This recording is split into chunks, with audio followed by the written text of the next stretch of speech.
Občina Slovenska Bistrica je bogatejša za še eno športno pridobitev.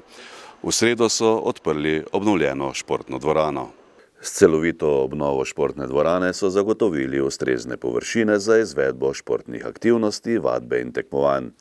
Poleg tega bodo novi prostori omogočali izvedbo raznih kulturno-družabnih prireditev, ki zahtevajo velik prostor in so bile zaradi trenutne ureditve neizvedljivi.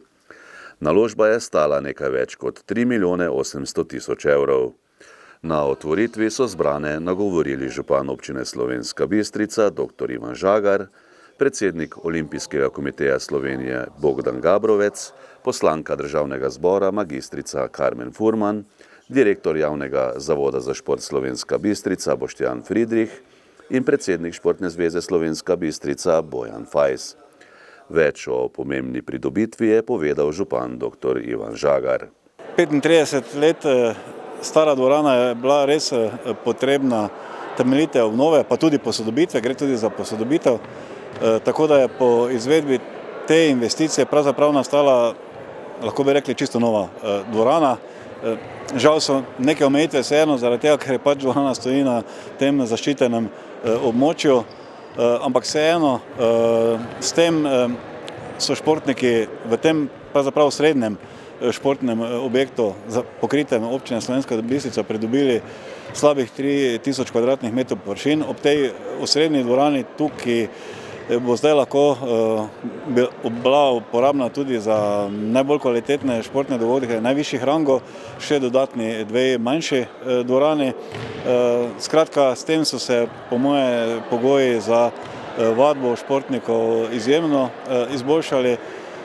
Služila bo pa lahko vsem generacijam športnikov, torej od rekreativnega pa tudi do vrhunskega športa. Jaz ne dvomim v to, da bo dvorana tudi vedno polna in verjamem tudi to, da se bodo vzgojili tu številni novi rodovi športnikov in da bo tudi izmed teh tudi kdo še dodatno zrasel v športnike najvišjega ranga, takšne kot jih pri nas že imamo, tako da bodo dostojno nasledili zdajšnje generacije in tudi pretekle generacije, če samo omenimo košarko, odbojko, borilne športe, tekvando, judo, pa atletiko.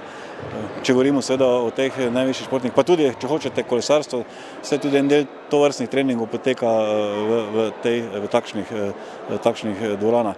S tem investicijskega ciklusa v športni park, kamor tudi sodi dvorana, nismo zaključili, ampak v tem trenutku poteka investicija v plezalni center. Ta investicija je pravzaprav tesno povezana z obnovo športne dvorane, to pa je iz preprostega razloga, ker smo zaradi posodobitve te športne dvorane pravzaprav športne plezalce in alpiniste pregnali iz tega objekta in so potrebni drugi prostori, tako da se ta del investicije nadaljuje. Ta investicija bi morala biti končana drugo leto. Velik del stroškov financiranja dvorane gre na pleča občine.